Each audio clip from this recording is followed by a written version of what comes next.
Seja muito bem-vindo a mais uma edição do podcast Líder AAA. Eu sou Caroline Marcon, consultora organizacional, coach executiva e autora da obra O Poder dos Times AAA. E o nosso episódio de hoje está muito especial. Eu estou aqui com o Rafael Gibini, CEO da Melhoramentos. Rafael, seja muito bem-vindo, é uma honra recebê-lo aqui. Legal, Carol. Muito obrigado pelo convite, uma honra estar aqui. Uma honra compartilhar também um pouco da história, da trajetória, um pouco que a gente está construindo na Melhoramentos. Já vamos conversar bastante. Então, antes de passar a palavra para o Rafael, eu vou falar um pouquinho da empresa. Fundada há 134 anos, a Melhoramentos é uma companhia de capital aberto que atua nos segmentos editorial, de cultivo e manejo de florestas, produção de fibras de celulose e também imobiliário. Com mais de 25 anos de experiência, o Rafael já liderou o redesenho de modelos de negócios de grandes corporações no Brasil e no exterior. Ele é formado em administração de empresas e possui especializações em instituições renomadas como INSEAD e IESE em Barcelona. Muito obrigada de novo pela tua presença.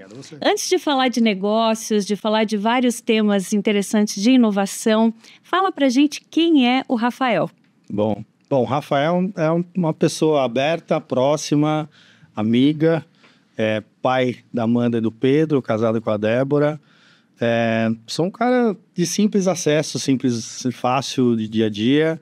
Gosto muito de esportes, gosto de viajar, então sou um cara próximo das pessoas. Excelente.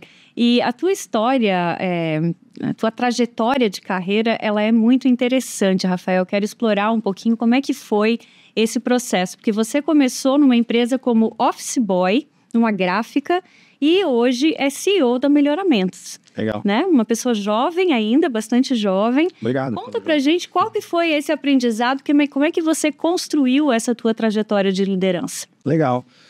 Acho que aqui, Carol, talvez algumas mensagens principais, né, que a gente coloca. A primeira é que eu sempre gostei, ou sempre procurei fazer tudo da melhor forma possível, né? Sempre me dediquei, até hoje me dedico muito para tudo que eu faço. Então, comecei, de fato, veio de uma família simples, comecei lá office boy numa empresa do Grupo Suzano, né? Aqui em São Paulo? Aqui em São Paulo. Uhum.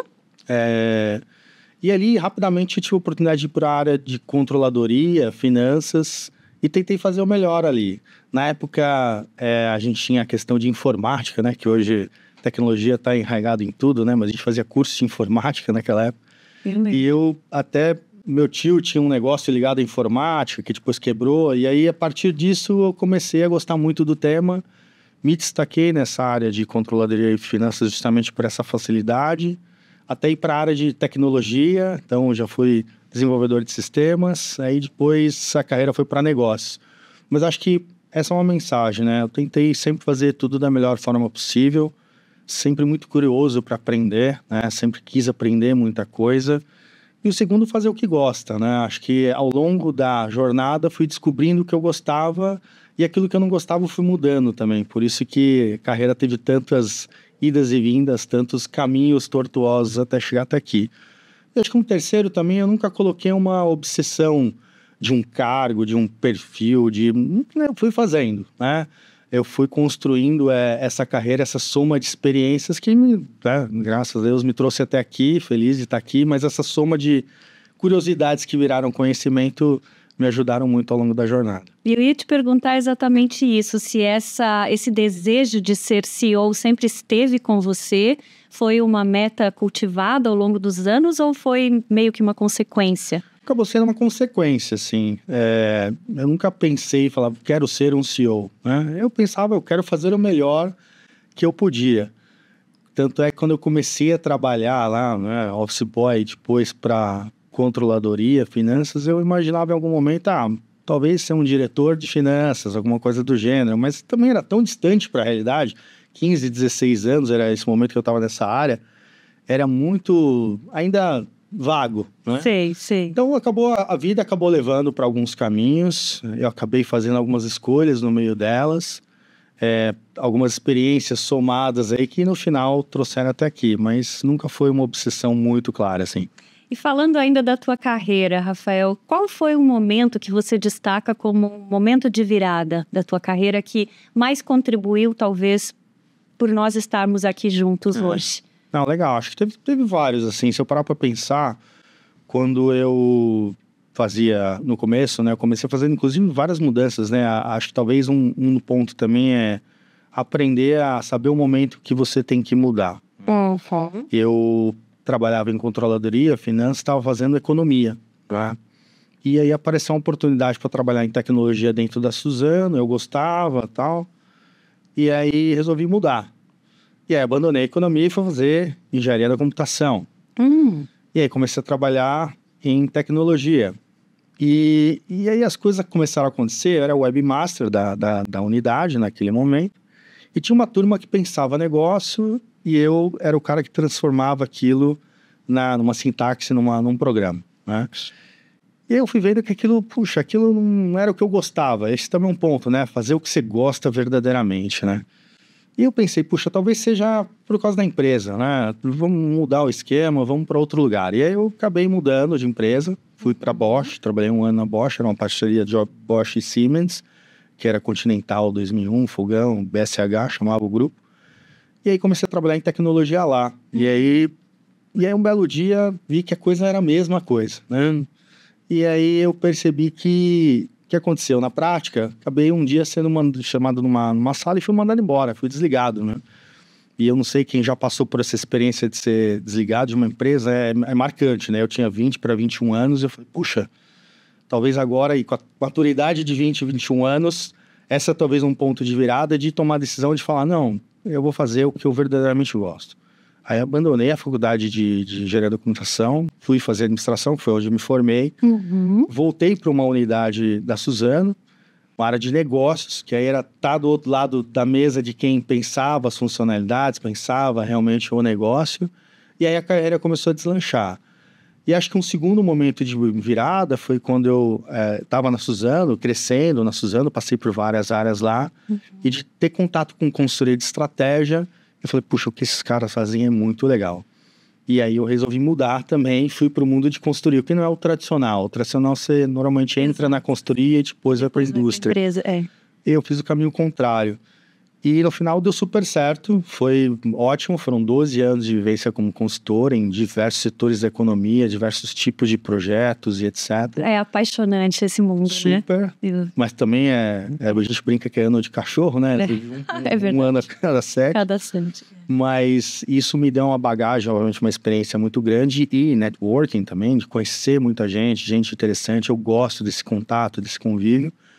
E a partir disso, a carreira deslanchou. Aí fui para o Grupo Zap, aí depois sócio de uma consultoria de inovação, até chegar ao caminho para melhoramentos. Mas acho que talvez os grandes pontos de virada são esses. Entender realmente o que você gosta de fazer e seguir, né? E ter coragem de abandonar uma trajetória que você começou e seguir outra que você não sabe qual vai ser o resultado, né? Então você arriscou aí, pelo menos 2 vezes, né? Que você conta economia, depois ciências da computação, até chegar naquela que você realmente ficou.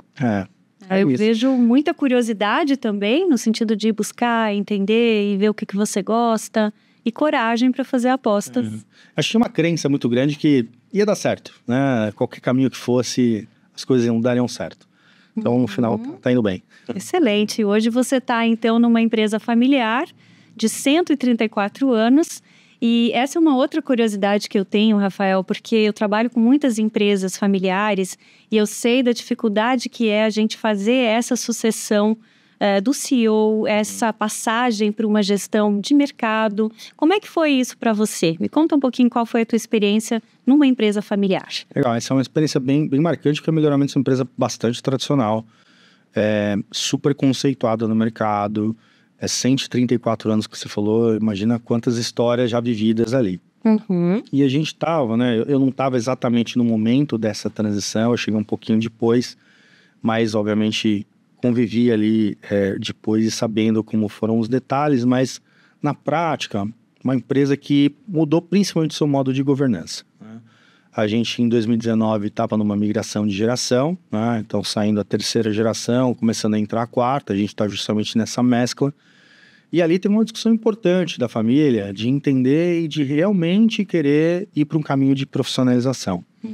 Isso culminou numa mudança de conselho, né? É uma empresa listada, tem um conselho de administração formal, mas a mudança nesse conselho trazendo membros independentes. Então, a gente tem equidade de membros, o número de membros familiares e independentes, e obrigatoriamente o presidente do conselho sendo um membro independente.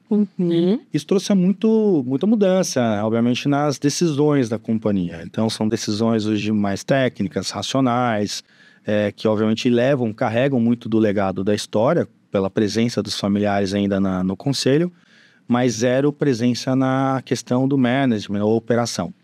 E aí foi a minha chegada. Então, depois dessa mudança de estatuto, uma das primeiras medidas foi a mudança do CEO, aí foi a minha chegada.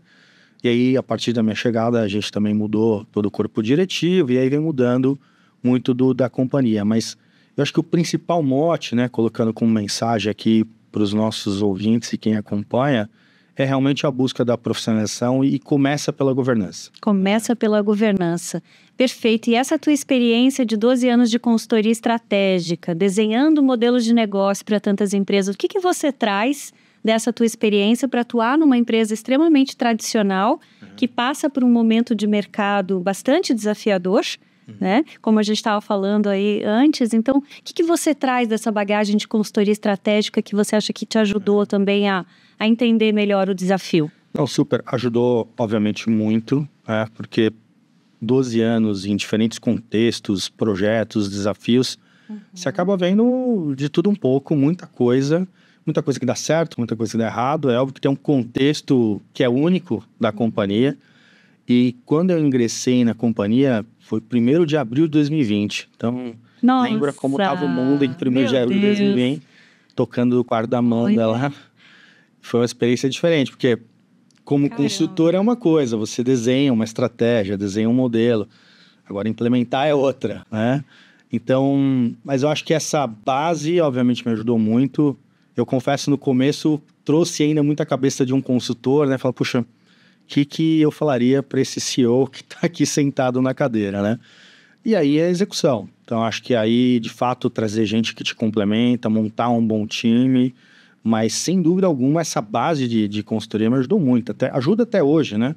Pela biblioteca de assuntos e até pelo relacionamento com o mercado, de a gente fazer negócios diferentes. A companhia está para um caminho de criação de novos negócios. Então, esse networking, essa experiência vivida é fundamental. E a estratégia já estava desenhada quando você chegou? Ou você teve que também entender essa estratégia, refiná-la? Porque realmente, abril de 2020, meu Deus, olha, um homem de coragem. Pois é. Assumir uma empresa nessa época era bem incerto, né? Foi bastante complexo para o mundo. Para o mundo. Para melhoramentos não foi diferente.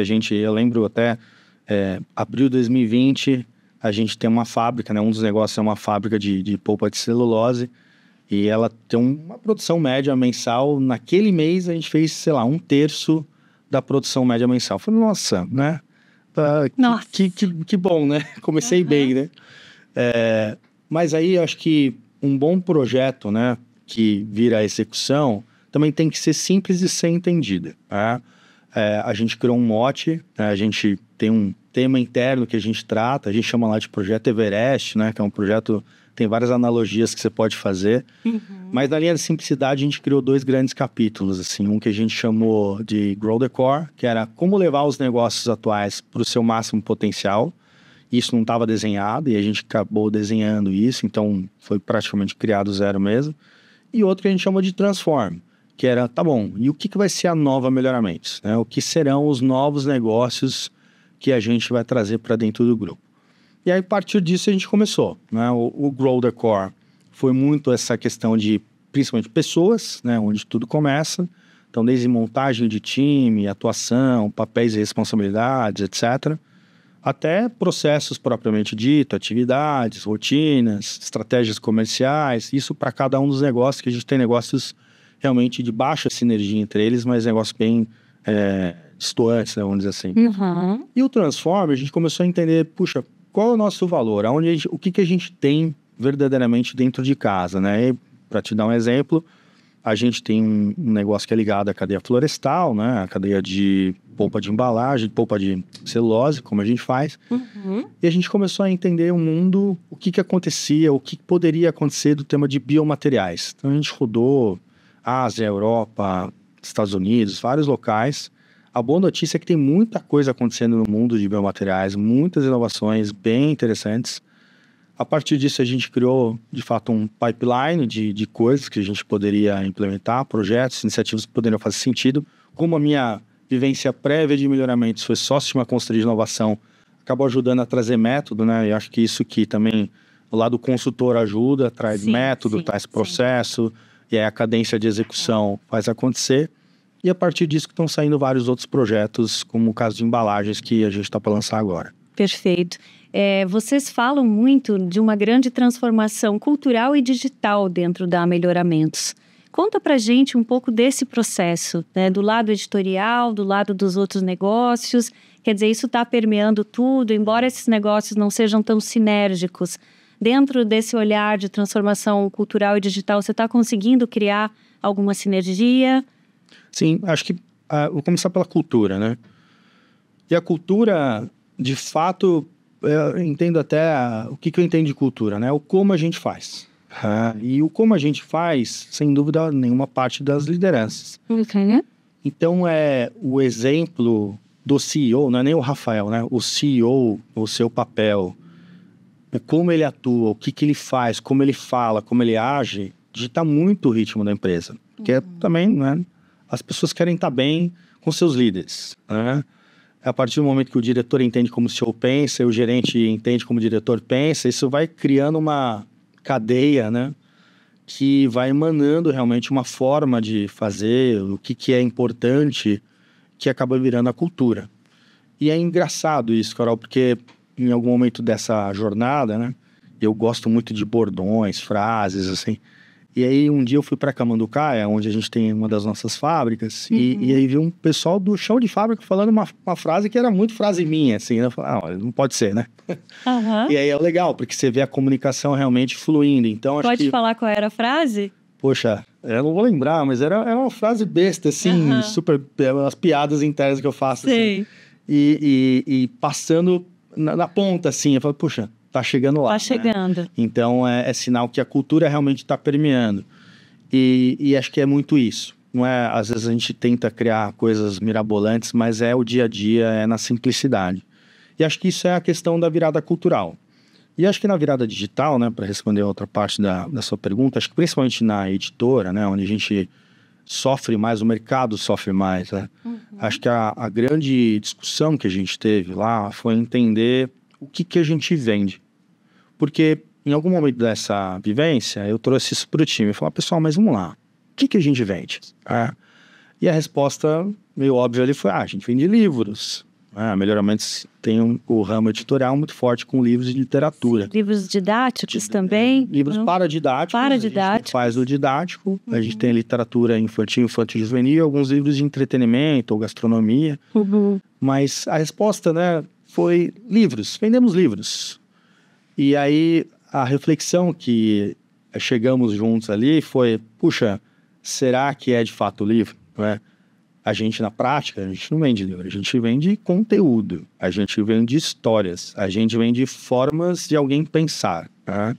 Se você parar para pensar um livro, ele tem uma proposta de valor que é super interessante, porque ele traz a curiosidade. Quando você está lendo um livro, você imagina, né, aquele personagem, aquela cena, aquele contexto. Sim.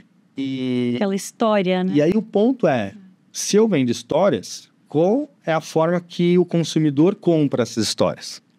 Então, o consumidor está mudando. Hoje, por exemplo, isso que a gente está vivendo aqui, um podcast ou um vídeo, ou algo que o valha, é uma forma diferente de você consumir. Então, o livro é um formato de distribuição.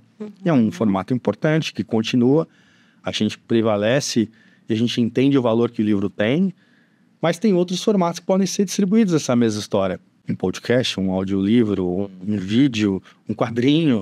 Então, tem várias formas e aí o digital ajuda como meio também para você facilitar tudo isso.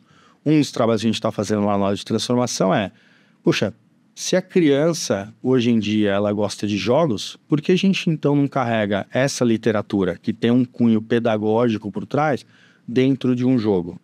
E é justamente isso que a gente criou agora. É um produto novo, chama Literama, Imagina o Mundo, que é um ambiente onde a criança ela joga junto com outros colegas de classe. O professor também é um personagem no jogo, é um jogo fechado ali naquele ambiente.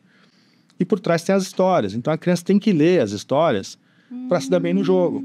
Para engajar a criança na leitura, Exato. Vocês criaram todo um contexto de jogo. Exato. Então é uma plataforma para engajar de fato a leitura, a criança começar a ter o gosto, é para ensino fundamental. O jogo dá o prazer lá do jogo. Tem a questão do coletivo, o jogo é feito dentro da sala de aula, ou pode ser em casa também, de novo, o professor participa. E você tem uma individualidade respeitada também. Para você ter uma ideia, a gente está aplicando, já é tecnologia, aplicando novas tecnologias em cima disso. Então, por exemplo, inteligência artificial generativa. Aí a gente começa a colocar, vou te dar um exemplo rápido, a criança, por exemplo, lê um trecho de um livro. E ela, ao ler para o aplicativo, aquele aplicativo com AI por trás, entender a dicção, velocidade de fala, e aí, a partir disso, você entender o comportamento e saber exatamente onde está a dificuldade daquele indivíduo, daquela criança. E isso é passado no dashboard para o professor. E isso também melhora a proposta de valor, porque a gente tem um cliente, sim, que é o usuário, o leitor, mas tem também o canal ali, o professor, o coordenador pedagógico, a escola. Então, como eu melhoro também a minha proposta de valor para eles. Então, nesse sentido, o digital traz muito desses elementos. Então, puxa, que incrível! Vai muito além. Você conseguiu explicar, é um case realmente que vai muito além do livro, né? Sem dúvida. Qual é a transformação que você vende, né? Que você entrega. É bem diferente. E sem tirar o peso do livro. Você sabe que outro dia eu estava falando com um colega, presidente de um grande grupo educacional, e ele estava falando de Bini, puxa, a gente está com um problema nas escolas, porque as crianças estão deixando de ler, e ao deixar de ler, elas estão tendo dificuldade em outras disciplinas. A exemplo, matemática. Porque a criança ela não está conseguindo interpretar o problema. Ela vai resolver um problema de matemática, ela não consegue, ela vai ler o enunciado, ela não consegue entender, porque ela não desenvolveu a característica, a capacidade, a competência de interpretação de texto. Por quê? Porque ela lê pouco. Então, hoje as pessoas, infelizmente, lê pouco. Então, é mesclar isso sem perder o valor da leitura, mas associando o digital nessa história. Perfeito. E essa é uma forma também de você trazer uma inovação muito grande para um mercado bastante tradicional, que é o próprio mercado editorial, né? Sim, de alguma forma, sim. Então, vai para o entretenimento, como é que eu engajo e não perco esse... Muito legal. Essa é a ideia. Legal. Gostei bastante. Você falou também do teu desafio cultural no sentido de compor times, né? Verdade. Me fala um pouquinho que importância tem os times dentro da estratégia hoje da Melhoramentos e como é que vocês fazem essa composição? Legal. Não preciso nem falar, e não é clichê, é verdadeiramente um ponto que eu acredito que pessoas é um pilar, sem dúvida, vital para qualquer estratégia. Porque no final do dia, são as pessoas que fazem, são as pessoas que executam. E o resultado, a própria palavra fala, é um resultado, né? Resulta de algo, de um esforço feito. E nessa montagem de times, eu tenho muito uma linha que eu acredito demais, assim, que é a questão do autoconhecimento. Então, a partir do momento que você tem clareza daquilo que você faz bem, né? Das suas fortalezas, que é o ponto de suporte seu, de apoio para o outro, e o que você precisa de complemento, né, que eventualmente você não faz bem ou não é a sua característica, e você ter essa clareza, e você ter isso nos indivíduos, e quando você junta os seus pontos fortes e de desenvolvimento com o do outro, aí vira alta performance. Porque a gente tem uma máxima de querer ser o super-homem, a Mulher Maravilha, e isso não existe. Exato. Então tem um trabalho até de humildade de reconhecer que você não é perfeito, que você não sabe tudo, que entender que o outro pode ser melhor em alguma outra competência e que como você também complementa, sem perder a sua autoconfiança e o seu valor dentro do processo. Então quando eu montei o time de diretores, eu montei, por exemplo, com o apoio de um psicólogo até, para entender essas características, esses perfis e o que eles me complementavam. Então, eu sei as minhas características, eu sei onde está a minha força e o que eu precisaria de complemento. E aí montei em base nisso. e até entendendo o que é a força desse time. E entendendo também o contexto da empresa. O que a empresa precisava? Uma empresa tradicional, 134 anos, precisava inovar, precisa criar novos negócios. Então, no fundo, também tinha um elo comum de competência entre todos eles que precisaria trazer essa força de tentar, de flexibilidade, de arriscar, de coragem, de força para execução, porque a gente precisa fazer rápido, não dá para demorar, pragmatismo. Então, esses são muitos elementos que, inclusive, correspondem à própria cultura da empresa, né? É o jeito que a gente faz. E isso se reflete nos valores e se reflete na formação de time. E isso vai permeando para todo o resto da organização. Então, a partir do momento que você tem CEO, diretores, C-level, aí transpassa para gerentes, coordenadores. Quando você olha, o time inteiro tem essa função. E hoje a gente tem um modelo interno que a gente não chama de avaliação dos profissionais, a gente chama de modelo de valorização profissional. Por quê? Porque a gente entende também que, às vezes, não vale você ficar batendo só no ponto de desenvolvimento da pessoa, mas por que não você fortalecer aquilo que ela tem mais forte? Por isso chama um modelo de valorização profissional. E é a partir disso que a gente entende que, de novo, se você chuta bem com a direita, por que eu vou jogar a bola na esquerda? Muito bom isso. Você tem que ter um fundamento mínimo com a esquerda, sim, mas chuta com a direita. É com ela que você vai conseguir fazer mais gols. E eu quero que as pessoas façam gols. Então, vamos entender, vamos dar clareza, vamos dar visibilidade para que eles entendam onde está a fortaleza deles. E aí vamos valorizar isso. Excelente. Isso já é uma prática de gestão de vocês, por meio de feedback. Vocês usam isso para, de alguma forma, desenvolver as pessoas? Sim, foi um modelo criado interno, totalmente interno, sem apoio externo nesse sentido, combinando os comportamentos. Então, mais do que olhar as competências, a gente olhou os comportamentos esperados dentro dessa cultura e dentro do que a estratégia pedia.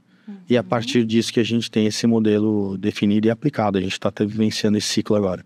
Esse ciclo de valorização profissional. Exato. Que outros rituais, Rafael, você tem com o seu time direto para promover esse engajamento do time, fortalecer a cultura?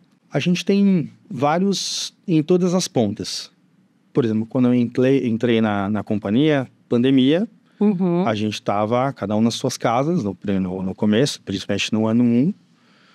E tinha a gente fazia uma sessão de onboarding, porque a gente trouxe muita gente no meio da jornada. E eu tomava um cuidado, e tomo até hoje, esse ritual acontece desde 2020. Esse onboarding passa, então, comigo na figura de CEO. Os 3 primeiros meses do profissional, ele tem uma sessão comigo, ou às vezes mais de uma sessão, para entender da cultura, entender da estratégia. Então, trocar... eu entender como está a entrada dele. E tinha um papel também de eu também direcionar como era o jeito, né? A cultura é isso, é o jeito que faz. Então, como era o jeito que a gente também esperava, os comportamentos, etc. Então, esse é um ritual que a gente faz até hoje. Passa com o CEO, na minha figura, esse onboard, todos os novos colaboradores, independente do nível. E a gente começou a transpor isso também para quem já estava dentro de casa. Então, os famosos cafés com o CEO... A gente faz essa dinâmica também, mas é uma dinâmica mais aberta. A gente tenta colocar um jogo por trás, faz uma brincadeira para tentar entender. Porque atrás do profissional tem uma pessoa. Certo. Então, a gente entender e conhecer também um pouco dessa pessoa. Então, o que ela gosta, o que ela faz, o que ela valoriza. E aí entender como o melhoramento pode ajudar nesse processo também para ela se tornar uma pessoa melhor e um profissional melhor. Perfeito. Então, tem vários, mas alguns aqui... Muito legal. E como é que está o regime de trabalho hoje? Vocês voltaram 100% para o presencial, para híbrido? Não, hoje está no modelo híbrido, é um famoso 3-2, né? 3 no escritório, mas a gente tem uma regrinha que pode mudar isso, que é a combinar com o seu gestor. E aqui eu acho que, de fato, não tem um modelo ideal, né? Eu não acredito nos extremos, então por isso que a gente está no híbrido. Não acho que 100% presencial é o ideal, mas também não acho que 100% remoto também não é o ideal. A gente mescla muito isso e respeita muito o indivíduo. Então, eu, por exemplo, eu gosto de ir para o escritório, para mim me faz bem, é um momento de descompressão quando eu entro no meu carro, escuto lá um podcast da Carol, então tá tudo certo. É um momento que eu chego em casa já desligado, vamos dizer assim, das atividades do trabalho. Mas tem gente que funciona super bem trabalhando de casa. Eu tenho um diretor que hoje mora na Europa, para você ter uma ideia, e tá tudo bem, e a coisa funciona. Tem um recurso que mora em Nova York. Então, a gente consegue mesclar bem, e acho que de novo, é respeito, né? Acho que essa é uma essência importante também na cultura, respeitar o indivíduo. Então, o que funciona para cada um é o que a gente tenta seguir. Perfeito. É muito importante isso que você falou de respeitar a essência da cultura. Me fala um pouco mais, né? Você fala de respeito. Outra característica forte da Melhoramento que eu tenho visto vocês falarem é sobre a sustentabilidade, essa preocupação também. Me fala um pouquinho dos valores essenciais aí da empresa que vocês carregam. Esses valores, e é uma empresa como uma empresa centenária, e esse é o lado bom de uma empresa que tem uma origem familiar.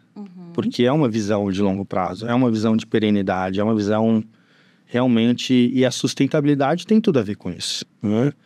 Então, acho que tem muita coisa do DNA da empresa que não é nem na nossa chegada aqui, os diretores, mas é que já vem de um legado desde a nossa fundação em 1890.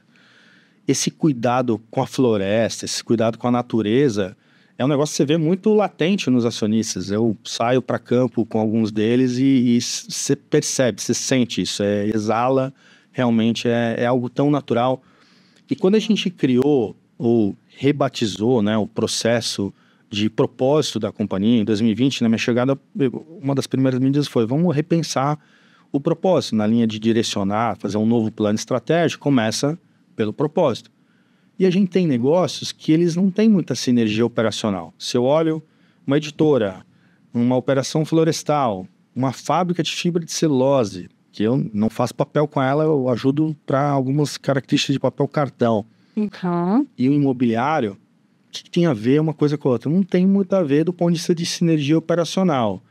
Mas quando eu conecto isso no propósito, nosso propósito é fazer crescer para melhorar amanhã. Tem tudo a ver. Puxa, aí tem tudo a ver. Porque a editora tem um papel do desenvolvimento da cultura, da educação, do conhecimento, e ainda mais com o horizonte para crianças. O imobiliário, eu tenho uma questão de desenvolvimento econômico, do entorno, a população local. A gente tem áreas em Caeiras, Franco da Rocha, Cajamar, são 152 milhões de metros quadrados. É bastante coisa, é bem relevante. Sim. Então, é o desenvolvimento social até ali. E eu tenho a fábrica, floresta. Então, a floresta, ela existe há 134 anos, a gente renova ela todo dia, porque a gente colhe e planta outra árvore no lugar, a gente preserva. Pela lei, pede-se 20% de preservação das suas áreas. A gente, por deliberação, desde sempre da companhia, é 50%. Então, é mais do que a lei pede, o que a gente entende o nosso papel aí como meio ambiente. Então, metade das nossas áreas são 100% preservadas na sua integralidade. A gente tem uma reserva de patrimônio privado natural, inclusive em Camanducaia, que é a quinta maior do estado. É um evento, uma evidência disso. E toda a transformação, né, todo o lado de transformação no lado de novos negócios, além do lado digital, também vem nisso, né? Como que a gente cria novos negócios que correspondam ao seu propósito. Então, vou te dar um exemplo. A gente, na nossa parte florestal e fibras, né, fibras de celulose, o que nós vamos inovar? E a gente começou a, como eu falei, fez esse roadshow no mundo, entendeu os biomateriais, e a partir disso a gente começou a entender o papel deles. Um desses que a gente está criando agora são as embalagens. Ela tem o papel de substituir produtos não renováveis, exemplo, o plástico. E é um produto... Tem uma tecnologia embarcada, que é uma patente de uma empresa de Israel, que a gente até tem uma parceria estratégica muito forte com eles, a gente tem a exclusividade disso na América Latina, e é uma patente que nos permitiu fazer uma embalagem que ela é de fibra de celulose, só que ela tem uma série de barreiras que outras não têm. Então, é um exemplo de gordura, umidade e temperatura. Então, imagina uma aplicação, eu posso ter um alimento congelado, que está em baixíssima temperatura, numa embalagem, vamos dizer, de papel, praticamente. Eu levo isso para um forno, levo para um micro-ondas, para um air fryer, que está na moda agora. Posso consumir esse alimento, então tem uma questão até de redução de impacto e de exposição a nanoplástico, microplástico. Microplástico, Jogo isso fora, obviamente essa embalagem não colapsa, não pega fogo. Jogo fora... Não é apenas que ela é reciclável, né? Ela, na realidade, ela é compostável em até 74 dias comprovado em laboratório. Então, ela realmente desintegra. E isso, puxa, vários benefícios, né? Menor consumo ou pegada de carbono fica muito melhor para a cadeia como um todo, para a indústria, para o consumidor. Isso é jogando no lixo da sua casa, não é que precisa ter uma usina de compostagem na sua casa. Então, tem vários desses elementos e o interessante é aliar isso à questão de competitividade. Porque inovações e questões verdes têm uma máxima de que custam mais caro. Isso não necessariamente é uma verdade. E como somos integrados, e essa foi a lógica, a gente pensar a partir de adjacências, né? Se eu tenho a madeira, que eu hoje planto eucalipto, eu uso essa madeira para fazer uma fibra de celulose. Que mais eu continuo nessa cadeia? E uma dessas ideias foi a embalagem. Então, eu uso essa fibra de celulose como matéria-prima para fazer essa embalagem. Como eu tenho uma cadeia verticalizada, eu consigo ter uma estrutura de custos mais competitiva. Que aí eu vou conseguir chegar num preço mais adequado para a indústria, que é onde eu quero me posicionar. Isso é uma solução para a indústria. Então, esse é um elemento importante, né? Acho que fui destoando para alguns lados aqui as conversas. Deu para entender a estratégia, e é uma estratégia que, de fato, está alinhada com os valores que você traz. Eu acho que esse é o caminho que a gente percorre, né? É de olhar os valores e depois ver como é que eles, de fato, estão inseridos na prática, na estratégia e no dia a dia da empresa. Perfeito. Então, eu consigo ver essa conexão naquilo que você fala. E isso torna a história interessante e também a gente vê os resultados, né? EBITDA ajustado, lucro líquido, os resultados, eles estão muito positivos. Eu queria que você desse, assim, em resumo, a que você atribui esse resultado financeiro consistente que vocês vêm atingindo. Legal. Entendo que não é uma coisa só, nunca é. É uma soma de vários esforços aí. Primeiro, sem dúvida, pessoas. A gente ter as pessoas certas no lugar certo, executam melhor. Ao executarem melhor, o resultado de um esforço está aí. Eu acho que teve muita vontade de mudar. A gente não teve medo de tomar umas decisões mais difíceis. A gente mudar a postura no mercado, mas sem perder a sua essência. Quando você fala mudar a postura do mercado, se eu te perguntasse um depara, como que você faria isso? Eu entendo que tem um lado da gente se dar o valor também. Em algum momento da história, entendo que a gente talvez não estava valorizando o nosso próprio produto. E isso impacta preço, impacta rentabilidade, até presença, até força de marca. A partir do momento que a gente começa a respeitar isso, sem perder a sua essência de uma empresa que é relacional, que ela é 130 anos, tem muita história, tem muitas relações no mercado, é uma empresa bastante tradicional no setor. Sem perder isso, mas respeitando o seu valor, respeitando as características e qualidade do seu produto, e a gente evoluiu muito também nisso, trazendo um novo propósito, uma nova identidade visual até, a gente até mudou toda a logotipia, tudo como a gente realmente chega no mercado. E colocando valor nisso, precificando isso. E o preço, quem dita no final do dia é o mercado, mas o valor quem percebe é o cliente. Então, a partir do momento que a gente consegue passar essa mensagem de uma maneira mais clara, o valor é outro, e aí o resultado acompanha. Então, acho que essa soma de esforços, pessoas, respeito, coragem, mudar, processo, reorganização, eficiência, acho que tudo isso somado, a consequência são as evoluções que a gente tem conseguido aí. Excelente, muito legal. Que conselho você daria hoje, Rafael, para jovens profissionais que têm essa ambição também em fazer uma carreira executiva de sucesso? Legal. Acho que aqui, Carol, o primeiro passo, e talvez foi o que mais me ajudou, sem dúvida, volto no tema do autoconhecimento. Você se conhecer, entendendo o que você entrega de valor e você se respeitando nisso e se pontuando, se colocando em relação a isso. Mas tendo a humildade de reconhecer o que você não faz bem e trazendo gente do seu lado que te complemente, acho que isso é fantástico.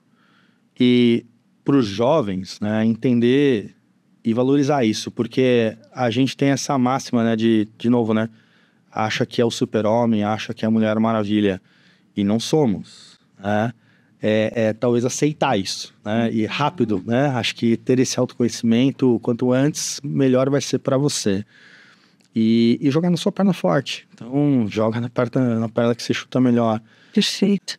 Faz toda a diferença, né? Para isso você precisa se conhecer bem e aí sim fazer a porque a gente, a vida inteira, às vezes, fica, não, vou resolver meu ponto de desenvolvimento, fica a vida inteira batendo nisso. Olhando para o que falta, né? Exato. E deixando o que sobra de lado. Exato. Então, muito comum. Para mim, essa seria a principal mensagem. Se isso bem feito, já é meio caminho andado. Agora, o seu maior desafio como CEO, né? Falando de pessoas especificamente. Você fala muito da importância de pessoas, mas eu sei, nós sabemos quanto é difícil, por outro lado, a gente lidar com pessoas, com times. O que é para você, assim, o maior desafio hoje? O desafio maior é entender que alinhar interesses e necessidades, né? Cada profissional tem, né? E não é nem do mal, né? Não é nada... Não estou falando de agenda oculta, mas tem uma agenda, tem um propósito, tem uma necessidade, tem lá um caminho, né? Alinhar tudo isso, muitas vezes é difícil, porque às vezes são conflitantes, né? Às vezes entre áreas mesmo, e quando a gente fala em pessoas também acontece. Sim. Até como que a gente concilia isso é que tá a magia da história, que é o grande desafio. Verdade. Então, eu acho que passa primeiro por entender o outro, então ouvir verdadeiramente o outro, entender qual é a necessidade, o que ele quer, qual é o interesse. Dado o interesse da empresa, a gente tentar alinhar isso e do coletivo. Acho que quando isso acontece, a coisa vai melhor. Mas é um desafio. É um desafio diário. E é vivo. E eu ia dizer exatamente isso, é vivo, porque hoje você tem uma necessidade, à medida que você realiza, amanhã você já tem outra. Exato. Então é um desafio que a gente sempre vai precisar conciliar, né? E separar também, né, muita coisa, né, Carol? Porque às vezes a gente mistura muita questão pessoal e profissional. Entender, óbvio, atrás do profissional existe a pessoa, sem dúvida. Mas são relações profissionais e a gente tem que entender esses caminhos profissionais. Quando mistura o pessoal e o profissional também é um desafio grande. Com certeza, com certeza. Agora fala pra mim um sonho que você ainda não realizou. Puxa, um sonho que eu ainda não realizei. Não sei te dizer. Bem do coração. Sei lá. Eu tenho vontade realmente, acho que eu tenho essa oportunidade hoje como CEO de uma empresa, embora, como eu te falei, nunca foi algo que eu imaginava, mas é realmente transformar as pessoas, mudar. Eu não tenho esse poder, mas eu posso influenciar. Então, talvez o sonho é que isso se propague mais. Então, situações como essa que a gente está vivendo aqui, de compartilhar um pouco do que eu faço, do que eu acredito, dessas crenças, isso já é uma realização de um sonho. Se parar para pensar, é isso, é propagar... Levar a tua mensagem para mais gente. Exato, esse é um grande sonho. Acho que não tem um marco específico, mas é realmente propagar uma jornada, né? E essas crenças, e se cada um que ouvir mudar ou provocar alguma mudança... já está bem feito. Então, maravilha, essa já é um sonho. Maravilha, é um sonho muito bonito. Eu fico muito feliz da gente estar podendo fazer isso aqui juntos, porque também tenho esse sonho e acredito no poder da gente propagar as mensagens positivas, as experiências que nos ajudaram e ajudar outras pessoas a crescerem. É isso. Né? Muito legal. E me fala, como as pessoas podem te encontrar? Deixa os teus contatos pra gente. Claro. Bom, LinkedIn, Rafael Gibini. Melhoramentos... Enfim, acho que eu não tenho um contato propriamente, acho que o LinkedIn é melhor. A rede social é o LinkedIn. Eu não sou muito de outras redes sociais que eu prefiro me preservar a família, então eu não acompanho muito. Se você me olhar no Instagram, eu não tenho quase nada de seguidor. Tem a família e 2, 3 amigos. Mas no LinkedIn, sim, acho que ali é o canal. E ali é onde as pessoas podem me achar, me adicionar e trocar ideias, eu sempre gosto. Excelente, e agora nesse podcast. Legal. Então, se você gostou e aprendeu assim como eu, compartilhe para que mais pessoas possam ter conhecimento a essa jornada empreendedora, encantadora do Rafael Gibini junto a Melhoramentos. Muito obrigada pela sua audiência e até o próximo episódio.